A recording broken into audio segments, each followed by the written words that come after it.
I am Kambap Suryaram, Assistant Professor of Economics, Kakatiya government degree college Hanumakonda Warangal urban.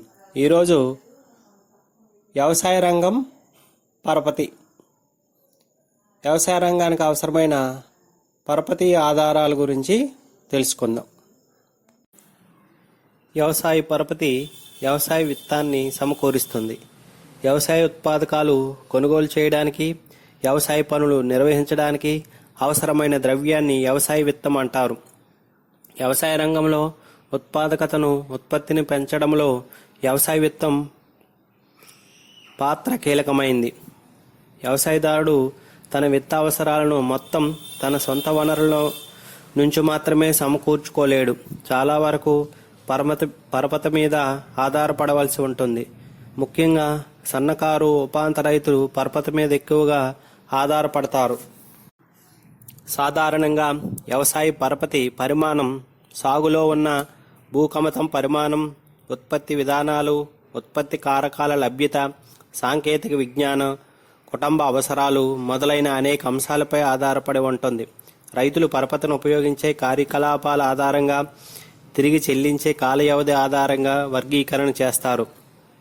అఖిల భారత గ్రామీణ పరపతి పరిశీలనా సంఘం సూచనలు అనుసరించి రైతులు పరపతి అవసరాలను 3 రకాలుగా వర్గీకరించారు. 1. స్వల్పకాలిక పరపతి. 15 నెలలలోపు తిరిగి చెల్లించే రుణాలను స్వల్పకాలిక రుణాలంటారు.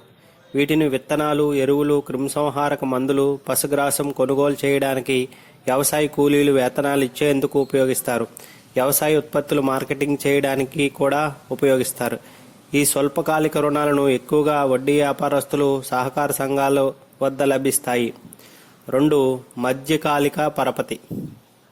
15 నెలల నుండి 5 సంవత్సరాల మధ్య తిరిగి చెల్లించేవి. పశువులు కొనుగోలు, చిన్నపాటి వ్యవసాయ పనిముట్లు కొనుగోలు, తాత్కాలిక భూమిని అభివృద్ధి చేయడం, బావుల నిర్మాణం, మరమ్మతులకు ఉపయోగిస్తారు. ఈ రుణాలు వడ్డీ వ్యాపారస్తులు, బంధువులు, సహకార సంఘాలు, వాణిజ్య బ్యాంకుల నుండి అందిస్తాయి. 3. దీర్ఘకాలిక పరపతి. 5 సంవత్సరాల ఆపైన తిరిగి చెల్లించే రుణాలను దీర్ఘకాల పరపతి అంటారు. 15-20 సంవత్సరాల కాలంలో దీన్ని తిరిగి చెల్లిస్తారు. శాశ్వత ప్రాతిపదికపై భూమిని అభివృద్ధి చేయడం, బోరుబావులు తవ్వకం, ట్రాక్టర్లు, హార్వెస్టర్లు, మోటార్ ఇంజిన్లు మొదలగు వాటిని కొనేందుకు ఉపయోగిస్తారు. పాత రుణాలు తీర్చినందుకు కూడా ఉపయోగిస్తారు. వీటిని పీసీఆర్, ఆర్డీలు అందిస్తాయి. పరపతిని ఉపయోగించే ఉద్దేశం బట్టి పరపతిని 3 రకాలుగా విభజించవచ్చు. 1. ఉత్పాదక రుణం. 2. వినియోగ అవసరాల కోసం రుణం, కుటుంబ అవసరాల కోసం రుణం. 3. అనుత్పాదక రుణం. ఉత్పాదక రుణం. రైతులు ఎరువులు, విత్తనాలు, వ్యవసాయ పనిముట్లు కొనుగోలు చేయడానికి ఉపయోగించే పరపతిని ఉత్పాదక రుణం అంటారు. వీటిని తిరిగి చెల్లించడం కష్టం కాదు, ఎందుకంటే ఇవి ఉత్పత్తులు ఉపయోగించడం వలన ఆదాయాన్ని సృష్టిస్తాయి. 2. పంట చేతికి వచ్చే కాలానికి తర్వాత కాలంలో పంట వేసే సమయానికి కొంత కాల వ్యవధి ఉంటుంది. ఈ కాలంలో వారి వద్ద ఆదాయం లేకపోవడంతో వ్యక్తిగత అవసరాలు కూడా రుణాలు తీసుకుంటారు. అయితే సంస్థాగత పరపతి ఈ అవసరాలకు లభించదు, కాబట్టి వడ్డీ వ్యాపారస్తులపైన ఆధారపడతారు. 3. అనుత్పాదక రుణం. కోర్టు వ్యవహారాలు, వివాహాలు, జననాలు, మరణాలు వంటి కార్యక్రమాలు, మత సంబంధమైన కార్యక్రమాలు, పండుగలు వంటి అనుత్పాదక అవసరాలకు కూడా రుణాలు అవసరమవుతాయి. వీటిని తిరిగి చెల్లించడం కష్టం, ఎందుకంటే ఇవి ఎలాంటి ఉత్పత్తికి దోహదపడవు. వ్యవసాయ పరపతి 2 రకాలు. 1. సంస్థేతర పరపతి ఆధారాలు. 2. సంస్థాగత పరపతి ఆధారాలు. 1. సంస్థేతర మూలాధారాలు, నాన్ ఇన్స్టిట్యూషనల్ సోర్సెస్. వ్యవసాయదారులు తమ పరపతి అవసరాల కోసం చాలా కాలం వడ్డీ వ్యాపారస్తులు, భూస్వాములు మొదలైన వ్యక్తిపరమైన మూలాల మీద అధికంగా ఆధారపడేవారు. 1950-52లో మొత్తం పరపతి అవసరాల్లో 93% ఈ ఆధారాల నుంచి సమకూరింది. మొత్తం వ్యవసాయ పరపతిలో సంస్థేతర సంస్థేతరం కాని పరపతి వాటా 1961-62లో 81%, 81లో 37%, 1995-96 నాటికి 25%కి తగ్గింది. సంస్థేతర మూలాధారాలలో 1 వడ్డీ వ్యాపారస్తులు.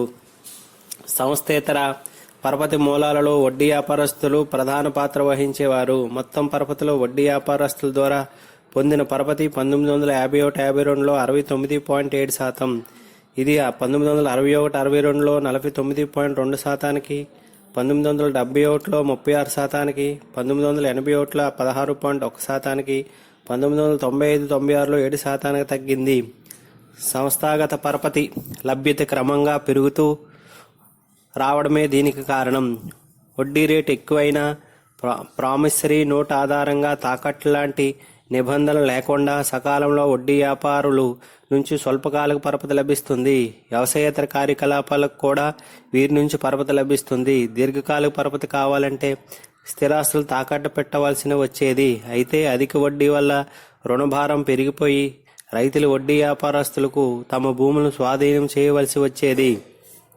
2 వ్యాపారస్తులు కమిషన్ ఏజెంట్లు. వీరు వ్యవసాయదారులకు వ్యవసాయ నిమిత్తం పరపతి అందించినప్పటికీ పంట చేతికి వచ్చిన వెంటనే వారి మీద ఒత్తిడి తెచ్చి వసూలు చేసుకుంటారు. దీనివల్ల రైతులు తమ పంటకు గిట్టుబాటు ధర వచ్చే వరకు వేచి ఉండలేక తక్కువ ధరలకే పంట అమ్ముకొని నష్టపోతారు. మొత్తం వ్యవసాయ పరపతిలో వ్యాపారస్తులు కమిషన్ ఏజెంట్ల వల్ల లభించిన పరపతి 1951-52లో 5.5%. ఇది 1961-62లో 8.8% పెరిగినప్పటికీ 1971లో 8.4%కి, 1981లో 3.2% తగ్గిపోయింది. 1995-96లో 5% పెరిగి క్రమేపీ తగ్గింది. 3 బంధువులు. అనేక సందర్భాల్లో రైతులు తమ బంధువుల వద్ద రుణం తీసుకొని తమ వ్యవసాయ అవసరాలు తీర్చుకుంటారు. వీరు వడ్డీ వసూలు చేయకపోవచ్చు లేదా తక్కువ వడ్డీకి రుణం ఇవ్వవచ్చు. కానీ అవసరమైన అన్ని సందర్భాల్లో వీరి నుండి పరపతి లభిస్తుందని ఖచ్చితంగా చెప్పలేము. మొత్తం వ్యవసాయ పరపతిలో బంధువుల ద్వారా లభించిన పరపతి 1951-52లో 14.2%, 1971లో 13.7%, 1981లో 8.7%, 1995-96లో ఇది 3%కి తగ్గిపోయింది. ఈ విధంగా దీని ప్రాధాన్యత తగ్గుతూ వచ్చింది. 4 భూస్వామ్యులు. సన్నకారు రైతులు, ఉపాంత రైతులు తమ వ్యవసాయ అవసరాల కోసం పెద్ద రైతులు భూస్వాముల నుండి రుణం తీసుకునేవారు. మొత్తం వ్యవసాయ పరపతిలో ఈ రక పరపతి వాటా పెరుగుతూ తగ్గుతూ వచ్చింది. 1951-52లో 3.3%, 61-62లో 14.5%కి పెరిగింది. 1971లో 10.7%కి, 1981లో 8.8%కి తగ్గింది. 1995-96లో మళ్ళీ 10%కి పెరిగింది. సంస్థేతర పరపతి మూలాలలో వడ్డీ వ్యాపారుల స్థానం ప్రధానమైందని పై వివరాల వల్ల స్పష్టమవుతుంది. వీరు సకాలంలో రుణం ఇచ్చినప్పటికీ అధిక వడ్డీ వసూలు చేయడం, లెక్కలు సక్రమంగా రాయకపోవడం, పంటను తక్కువ ధరకు అమ్ముకునే విధంగా రైతుల మీద ఒత్తిడి తేవడం మొదలైన పద్ధతుల వల్ల రైతులు ఎక్కువ ఇబ్బందులు గురవుతూ ఉండేవారు. వీరి అక్రమాలు అరికట్టడానికి ప్రభుత్వం కొన్ని చట్టపరమైన చర్యలు తీసుకుంది. సంస్థాగత పరపతి సౌకర్యం పెరిగి వీరి ప్రాధాన్యం చాలా వరకు తగ్గినప్పటికీ ఈ రోజుల్లో కూడా కొన్ని సందర్భాల్లో బ్యాంకు అధికారుల నిర్లక్ష్యం, సహాయ నిరాకరణ వైఖరి వల్ల సకాలంలో తగినంత మొత్తంలో పరపతి లభించని సన్నకారు, ఉపాంత రైతులు వడ్డీ వ్యాపారస్తులను ఆశ్రయిస్తున్నారు. అప్పుల భారం పెరిగి ఆత్మహత్యలకు గురవుతున్నారు. 2 సంస్థాగత పరపతి మూలాధారాలు. సంస్థాగత రుణాలను ప్రభుత్వం, రిజర్వ్ బ్యాంక్, సహకార పరపతి సంఘాలు, వాణిజ్య బ్యాంకులు, గ్రామీణ బ్యాంకులు, జాతీయ వ్యవసాయ గ్రామీణ అభివృద్ధి బ్యాంకు అందిస్తాయి. వడ్డీ వ్యాపారస్తులు ఇతర దోపిడీ రుణభారం నుండి రైతులకు రక్షించి తక్కువ వడ్డీకే రైతులకు రుణాలు అందించాలనే ఉద్దేశంతో ప్రభుత్వం సంస్థాగత పరపతిని అందిస్తుంది. మన దేశంలో గ్రామీణ పరపతి అవసరాలు తీర్చినందుకు ఏదో ఒక సంస్థపై ఆధారపడకుండా వివిధ సంస్థలపైన ఆధారపడుట వలన దీనిని మల్టీ ఏజెన్సీ అప్రోచ్ అని పిలుస్తారు. దీనివల్ల తగినంత పరిమాణంలో పరపతి లభించడంతో పాటు వడ్డీ వ్యాపారస్తుల ప్రాధాన్యత తగ్గి పరపతి సరఫరాలో ప్రాంతీయ వ్యత్యాసాలు తగ్గుతాయి. పిఎస్సిఎస్లు స్వల్ప మధ్యకాలిక రుణాలు ఇవ్వగా పిసిఏ ఆర్డిబిలు దీర్ఘకాలిక రుణాలు అందించును. వాణిజ్య బ్యాంకులు ఆర్ఆర్బిలు కూడా స్వల్పకాల మధ్యకాలిక రుణాలు అందిస్తాయి. వ్యవసాయ పరపతిలో నబార్డ్ శిఖరాగ్ర సంస్థగా ఉంది. 1. ప్రభుత్వం. సంస్థాగత పరపతి విస్తరించిన కాలంలో ప్రభుత్వమే వ్యవసాయ పరపతిని అందించే ముఖ్యమైన సంస్థగా సాధారణంగా వ్యవసాయ కార్యకలాపాల నిర్వహణకు రైతులకు ప్రభుత్వం అందించే పరపతి పరిమాణం చాలా తక్కువగా ఉంటుంది. వరదలు, కరువు కాటకాలు మొదలైన ప్రకృతి వైపరీత్యాలు సంభవించినప్పుడు రైతులను ఆదుకునే ఉద్దేశంతో ప్రభుత్వం ప్రత్యక్షంగా తక్కువ వడ్డీకి రుణాలను మంజూరు చేస్తుంది. ఈ రుణాలను తక్కావీ రుణాలు అంటారు. రైతులు ఈ రుణాలను సులభ వాయిదాల్లో ప్రభుత్వానికి చెల్లించవచ్చు. రుణాలను మంజూరు చేయడంలో కఠినమైన నియమ నిబంధనలు విధించడం వల్ల ఈ రుణాలు పెద్ద ప్రాముఖ్యత సంతరించుకోలేదు. ప్రస్తుతం రైతులకు అవసరమయ్యే మొత్తం పరపతిలో ప్రభుత్వం అందించే ఈ విధమైన పరపతి సుమారు 2.3% ఉంది. సహకార సంస్థలు. 2. సహకార సంస్థలు. భారత్లో సహకార ఉద్యమం 1904లో ప్రారంభమైంది. సహకార సంస్థలు మొదటి పరపతి రంగంలోనే ఏర్పాటు చేయబడినవి. 1912లో అన్ని రకాల సహకార సంఘాలను వర్తించే విధంగా మరో చట్టం తీసుకురాబడింది. 1954లో అఖిల భారత గ్రామీణ పరపతి సంఘం భారతదేశంలో సహకారం విఫలమైందని, కానీ సహకారం విజయవంతం కావాలని వ్యాఖ్యానించారు. అందుకే ప్రభుత్వం ఈ వ్యవస్థను పటిష్టపరిచినందుకు చర్యలు తీసుకున్నది. భారతదేశంలో స్వల్పకాలిక రుణాలు అందించేందుకు ఒక వ్యవస్థ, దీర్ఘకాలిక రుణాలు అందించినందుకు మరొక వ్యవస్థ కలదు. స్వల్పకాలిక రుణాలు ఇచ్చినందుకు 3 అంచెలలో, దీర్ఘకాలిక రుణాలు ఇచ్చినందుకు 2 అంచెలలో వ్యవస్థ కలదు. అందులో 1 ప్రాథమిక వ్యవసాయ సహకార పరపతి సంఘం, primary agricultural cooperative credit society PACCS. 10 లేదా అంతకంటే ఎక్కువ వ్యక్తులు పిఏసిసిఎస్లో సభ్యులుగా ఏర్పడవచ్చు. వీటిని ప్రవేశ రుసుము, వాటాలు, డిపాజిట్లు, రుణాల ద్వారా నిధులు సమకూరును. ఇవి రైతులకు ప్రత్యక్షంగా స్వల్పకాలిక మధ్యకాలిక రుణాలు ఇస్తాయి. ఒకప్పుడు 2 లక్షలకు పైగా ఉన్న ఈ పిఏసిసిఎస్లు ఇప్పుడు 1.06 లక్షలకు చేరింది. దీని నుండి రుణాలు తీసుకున్న రుణగ్రహీతలు సక్రమంగా తిరిగి చెల్లించలేకపోవడంతో వీటి ఆర్థిక పరిస్థితి బలహీనపడుచున్నది. 2014 నాటికి వీటి సంఖ్య 93,000కు పడిపోయింది. ఇవి ఉపాంత చిన్న రైతులకు సరిపడినంత పరపతిని ఇవ్వలేకపోచున్నవి. 2014 మార్చి నాటికి 32 ఎస్సీబీలు, 370 డీసీసీబీలు, 93,042 పిఎస్సిఎస్లు, దీర్ఘకాలిక రుణాలు ఇవ్వడానికి 20 ఎస్సీఏ ఆర్డీబీలు, 714 పీసీఏ ఆర్డీబీలు పనిచేస్తున్నవి. జిల్లా కేంద్ర సహకార bank, district central cooperative bank DCCB. ఒక జిల్లాకు ఒక కేంద్ర సహకార బ్యాంక్ ఏర్పడుతుంది. అన్ని జిల్లాలలోనూ పిఏసిఎస్లు ప్రవేశ రుసుము, వాటా మూలధనము, డిపాజిట్లు, రుణాల ద్వారా ఇవి నిధులు సమకూర్చుకుంటాయి. ప్రజల నుండి డిపాజిట్లు స్వీకరిస్తాయి. ఎస్సీబీ నుండి నిధులు స్వీకరిస్తాయి. దిగువ ఉన్న పిఏసిఎస్లకు, పైనున్న ఎస్సీబీలకు మధ్యవర్తులుగా పనిచేస్తాయి. 2014 సంవత్సరంలో నాటికి దేశవ్యాప్తంగా 370 జిల్లా కేంద్ర సహకార బ్యాంకులు వరకు ఉన్నాయి. ఈ డిసిసిబిలు మధ్యకాలిక, దీర్ఘకాలిక పరపతిని ఇస్తాయి. 3. రాష్ట్ర సహకార bank, state cooperative bank SCB. సహకార పరపతి వ్యవస్థలో ఇది శిఖరాగ్ర సంస్థ. ఇది తన పైన ఉన్న నబార్డుకు, దిగువనున్న డిసిసిబిలకు సమన్వయకర్తగా వ్యవహరించబడుతుంది. 2014 సంవత్సరం నాటికి 32 ఎస్సీబీలు కలవు. దీనిలో డీసీబీలు వాటాదారులుగా ఉండవచ్చు. ప్రజల నుండి డిపాజిట్లు స్వీకరించును. ఇతర బ్యాంకుల నుండి రుణాలు తీసుకోవచ్చు.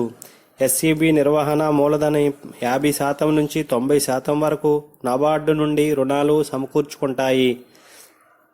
డిసిసిబిల ద్వారా పిఏఎస్లకు పరపతిని అందిస్తుంది. ఇది వ్యక్తులకు ప్రత్యక్షంగా రుణాలు ఇవ్వదు. 1987 నుండి ఆంధ్రప్రదేశ్ రాష్ట్రంలో స్వల్పకాలిక దీర్ఘకాలిక రుణాలు ఒకే చోట ఇచ్చేందుకు సింగిల్ విండో సిస్టమ్ను ప్రవేశపెట్టారు. భూమి అభివృద్ధి బ్యాంకులు దీర్ఘకాలిక రుణాలు ఇవ్వడానికి ఇవి ఏర్పడ్డాయి.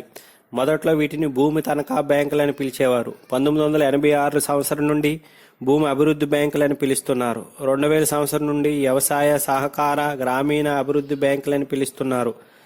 మొదటి భూమి తనఖా బ్యాంకు 1920లో పంజాబ్లో ఏర్పడింది. 1925 సంవత్సరంలో మద్రాసు, 1929 సంవత్సరంలో బొంబాయిలో ఏర్పడ్డాయి. ఇవి 2 అంచెలు ఉంటాయి. ఒకటి జిల్లా స్థాయిలో primary cooperative agriculture rural development bank PCARDB. 2 రాష్ట్ర స్థాయిలో state cooperative agricultural rural development bank SCARDB. ఒకటి primary cooperative agricultural rural development bank PCARDB. ఇవి జిల్లా తాలూకు స్థాయిలో పనిచేస్తాయి. ఇవి దీర్ఘకాలిక పరపతన అవసరాలను తీరుస్తాయి. తమిళనాడు, కర్ణాటక, ఆంధ్రప్రదేశ్లు ఇవి ఎక్కువగా నెలకొల్పబడినవి. ఇవి భూమిని అభివృద్ధికి, నేలల పరిరక్షణ, ఇతర పెట్టుబడుల కోసం రైతులకు దీర్ఘకాలిక పరపతి సమకూరుస్తాయి. వీటిని CARDBలు అని పిలుస్తారు. వాటా మూలధనము, ప్రజల నుండి డిపాజిట్లు, దీర్ఘకాలిక డిబెంచర్లు జారీ చేయడం, నాబార్డు నుండి రీఫైనాన్స్ల ద్వారా నిధులు సమకూర్చుకుంటాయి. ముఖ్యంగా డిబెంచర్లు జారీ చేస్తాయి. వీటిని వ్యక్తులకు ప్రభుత్వం, వాణిజ్య బ్యాంకులు, LICలు కొనుగోలు చేస్తాయి. వీటి నుంచి తీసుకునే రుణాలు ఎక్కువ శాతం బావుల తవ్వకం కోసం ఉపయోగిస్తారు. అయితే పేరుకుపోయిన బాకీల వలన, శిక్షణ పొందని సిబ్బంది వల్ల ఇవి సమస్యలు ఎదుర్కొంటున్నాయి. సహకార వ్యవస్థ గ్రామీణ పరపతి సమీక్ష. మన దేశంలో సహకార ఉద్యమం ప్రజల నుండి స్వచ్ఛందంగా కాక ప్రభుత్వం చొరవతో వచ్చింది. అందుచే ఇవి అనుకున్న ఫలితం ఇవ్వలేదు. 1951-52 సంవత్సరం నాటికి గ్రామీణ పరపతిలో సహకార రంగం వాటా 3% మాత్రమే. స్వతంత్రం తర్వాత దీని వాటా పెరిగింది. 1970-71లో 22.7% వాటా కలిగి ఉంది. 6-7 ప్రణాళికల కాలంలో వీటి రుణాల భారం బాగా పెరిగాయి. 8వ ప్రణాళిక ప్రారంభం నాటికి దేశ పరపతిలో 53% ఇవే ఇచ్చేవి. తర్వాత వీటి వాటా బాగా తగ్గింది. 1950-52 సంవత్సరంలో ఈ రంగం అందించే పరపతి స్వల్ప మధ్యకాలిక రుణాలు 23 కోట్లు.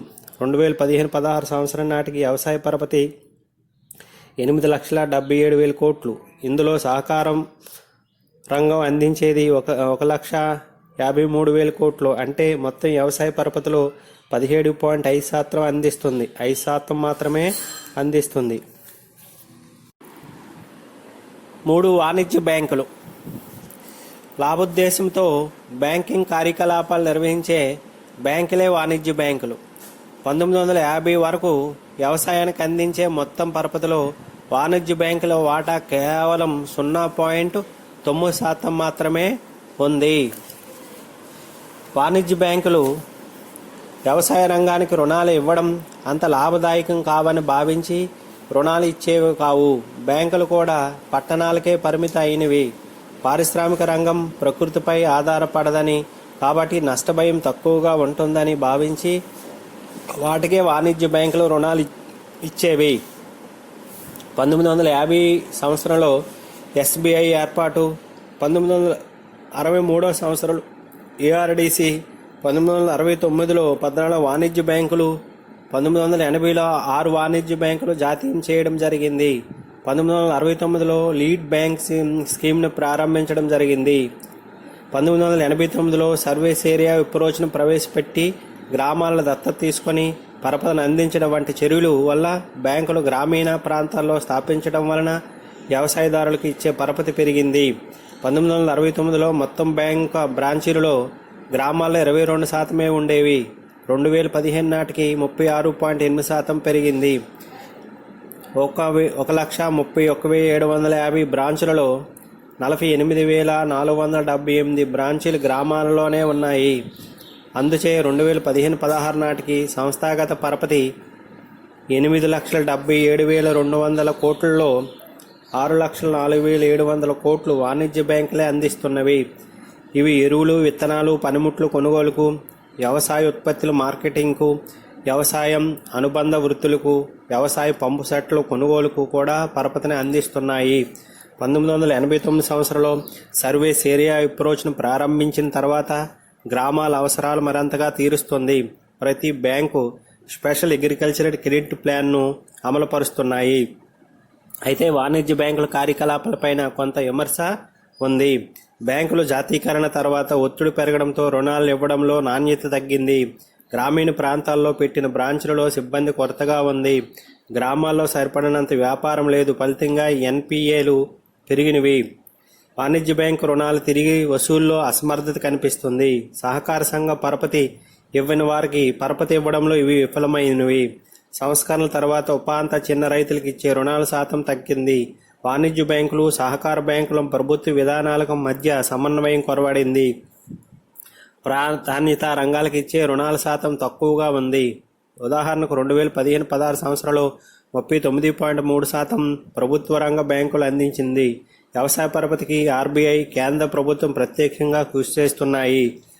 లీడ్ బ్యాంక్ పథకం 1969 గాడ్గిల్ అధ్యక్షతన గల అధ్యయన బృందం బ్యాంకులు ఏరియా అప్రోచ్ను అనుసరించాలని సూచించింది. నారిమన్ అధ్యక్షతన నియమించబడిన బ్యాంకుల సంఘం ఏరియా అప్రోచ్ను సమర్థిస్తూ లీడ్ బ్యాంక్ పథకంను సిఫార్సు చేసింది. దీనికి అనుగుణంగా ఒక్కొక్క జిల్లాకు ఒక్కొక్క జాతీయం చేసిన బ్యాంకును లేదా ప్రైవేట్ బ్యాంకును లీడ్ బ్యాంకుగా నియమించారు. ఆ జిల్లాలో పరపతి అవసరాలను, బ్యాంకు శాఖల విస్తరణ, బ్యాంకు వ్యాపార అవసరాలు గుర్తించి జిల్లా సమగ్ర అభివృద్ధి కొరకు సమిష్టిగా కృషి చేయడానికి ఇది ఉద్దేశించబడింది. నిర్లక్ష్యానికి గురి అయిన రంగాలకు పరపతిని అందిస్తాయి.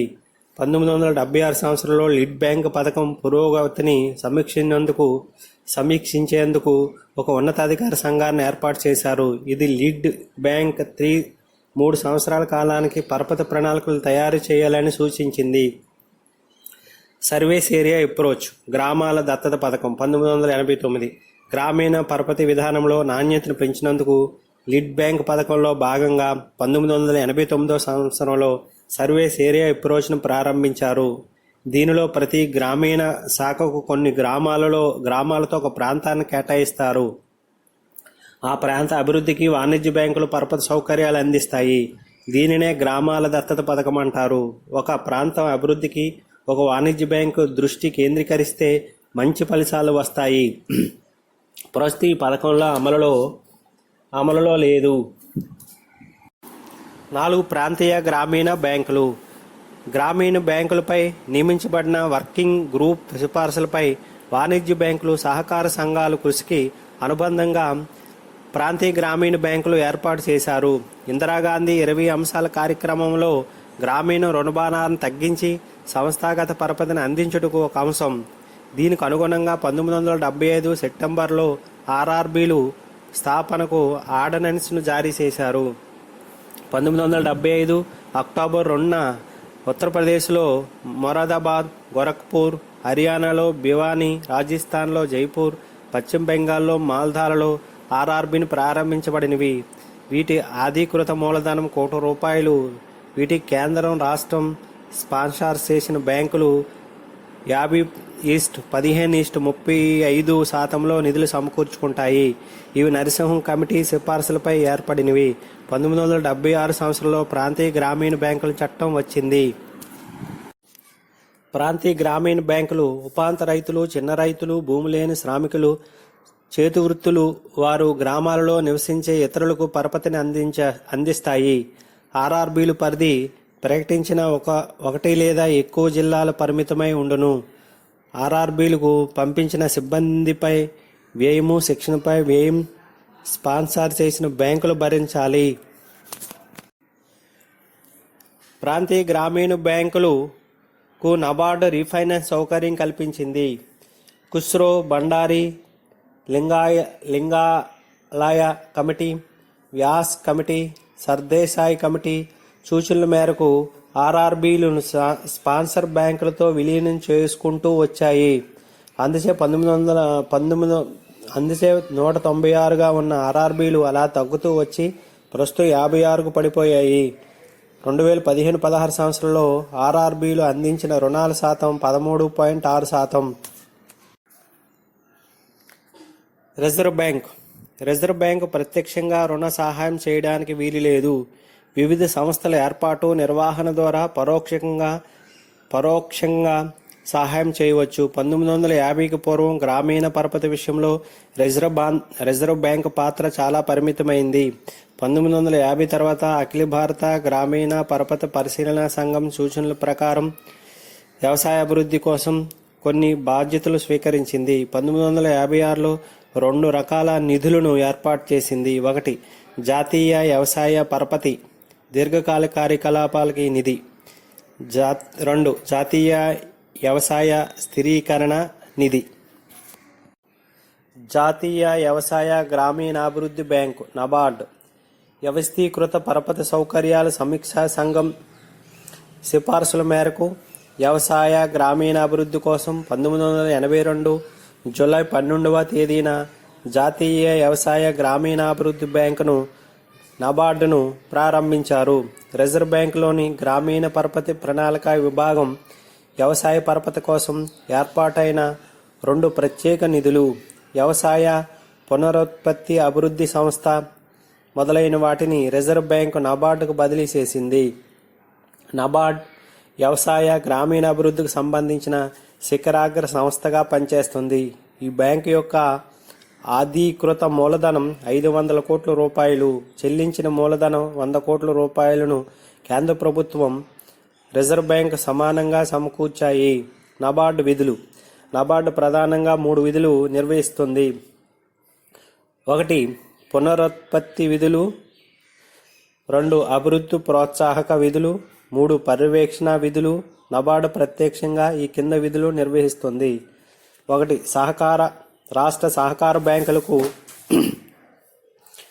ప్రాంతీయ గ్రామీణ బ్యాంకులకు, భూమి అభివృద్ధి బ్యాంకులకు రిజర్వ్ బ్యాంక్ అనుమతితో గ్రామీణ అభివృద్ధిలో పాల్గొంటున్న విత్త సంస్థలు మొదలైన వాటన్నిటికీ స్వల్పకాలిక, మధ్యకాలిక, దీర్ఘకాలిక పరపతిని అందించి తద్వారా వ్యవసాయ గ్రామీణ అభివృద్ధికి నబార్డు పరోక్షంగా తోడ్పడుతుంది. సహకార సంస్థలకు వాటా మూలధనాన్ని అందించడం కోసం రాష్ట్ర ప్రభుత్వాలకు దీర్ఘకాలిక రుణాలను నబార్డు మంజూరు చేస్తుంది. వ్యవసాయ, కుటీర, గ్రామీణ, చిన్న పరిశ్రమలు, చేతి వృత్తులు మొదలైన కార్యక్రమాలకు పరపతిని అందించి సమగ్ర గ్రామీణ అభివృద్ధికి నబార్డు తోడ్పడుతుంది. గ్రామీణ బ్యాంకులు, సహకార సంఘాల కార్యకలాపాలను పర్యవేక్షించడమే కాక పరపతికి సంబంధించిన విషయాల మీద కేంద్ర ప్రభుత్వానికి నబార్డు సలహాదారుగా వ్యవహరిస్తుంది. కేంద్ర రాష్ట్ర ప్రభుత్వాలు, ప్రణాళికా సంఘం ఇతర సంస్థల కార్యకలాపాలను సమన్వయపరిచి చిన్న, కుటీర, గ్రామీణ పరిశ్రమలు, చేతి వృత్తులు, హస్తకళలు మొదలైన వాటికి అభివృద్ధికి నబార్డు పునరుత్పత్తి సహాయం చేస్తుంది. పునర్విత్త సహాయం చేస్తుంది. తన ఆధీనంలో వివిధ అభివృద్ధి పథకాలు పరిశీలించడమే కాక వాటి పురోగతిని ఎప్పటికప్పుడు మదింపు చేస్తుంది. వ్యవసాయ గ్రామీణ అభివృద్ధితో సంబంధం కలిగిన కేంద్ర ప్రభుత్వం గుర్తింపు పొందిన ఏ సంస్థకైనా నబార్డు రుణాలిచ్చి ఆర్థికంగా బలోపేతం చేస్తుంది. వ్యవసాయ గ్రామీణ అభివృద్ధి రంగాలలో పరిశోధనల కోసం ప్రత్యేక నిధిని నబార్డు ఏర్పాటు చేస్తుంది. పునర్విత్త విధులు. నబార్డు గ్రామీణ అవస్థాపన నిధి RIDF, రైతులు పరపతి కార్డులు KCC, రైతు క్లబ్బులు, రైతు సాంకేతిక విజ్ఞానం బదిలీ నిధి, వ్యవసాయంలో నూతన కల్పనల అభివృద్ధికి నిధి మొదలైన నూతన పథకాలను రూపొందించి పథకాల ద్వారా పరపతిని అందిస్తూ నబార్డు గ్రామీణ అభివృద్ధిలో కీలక పాత్ర పోషిస్తుంది. 1. గ్రామీణ అవస్థాపన అభివృద్ధి నిధి RIDF. నబార్డు ఆధ్వర్యంలో గ్రామీణ అవస్థాపన నిధిని 1995-96లో బడ్జెట్లో ఏర్పాటు చేయడం జరిగింది. దీని ముఖ్య ఆశయం అవస్థాపన సౌకర్య కొరత కారణంగా మధ్యలో ఆగిపోయిన వివిధ ప్రాజెక్టులు పూర్తి చేయడానికి రాష్ట్ర ప్రభుత్వాలకు నిధులు అందించడం. గ్రామీణ అవస్థాపన కింద నీటిపారుదల సౌకర్యాలు, వంతెనలు, రహదారులు, వాటర్ షెడ్లు అభివృద్ధి, వరద నివారణ, మార్కెట్ యార్డులు, గోడౌన్లు, శీతలీకరణ కేంద్రాలు, చేపల పెంపకం, అడవుల అభివృద్ధి, మరుగునీటి సౌకర్యాల కల్పన, ప్రాథమిక పాఠశాల భవనాల నిర్మాణం, తాగునీరుకి అందించడం, తాగునీరు అందించడం మొదలైన పథకాలన్నిటికీ గ్రామీణ అవస్థాపన అభివృద్ధి నిధి పరపతిని అందిస్తుంది. 2. రైతుల పరపతి కార్డులు పథకం KCC Kisan credit card scheme కింద కేంద్ర ప్రభుత్వం 1998లో ఆగస్టులో ప్రవేశపెట్టింది.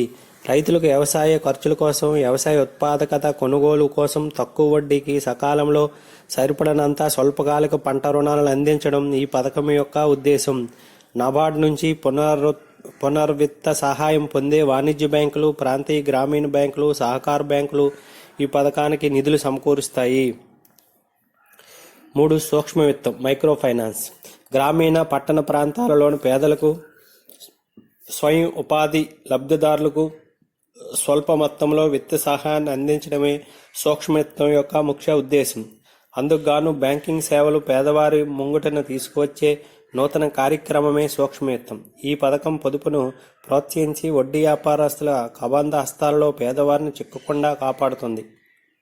ఈ పథకం కింద 1986-87లో నబార్డ్ స్వయం సహాయక బృందాలను స్థాపించింది. నబార్డ్ స్వయం సహాయక బృందాలను బ్యాంకులు అనుసంధానం చేసి వాటి ద్వారా స్వయం సహాయక బృందాలకు ఆర్థిక పరిపుష్టి కల్పిస్తుంది. ఈ స్వయం సహాయక బృందాలు పేదవారికి స్వల్ప మొత్తంలో రుణాలు తక్కువ వడ్డీకి అందించి వారు ఆర్థిక పురోభివృద్ధికి విశేషంగా తోడ్పడుతుంది. 4. స్వర్ణ జయంతి గ్రామీణ స్వరోజ్గార్ యోజన SGSY స్వర్ణ జయంతి గ్రామీణ స్వరోజ్గార్ యోజన సంస్థాపరమైన పరపతిని అందిస్తున్న పెద్ద పథకం.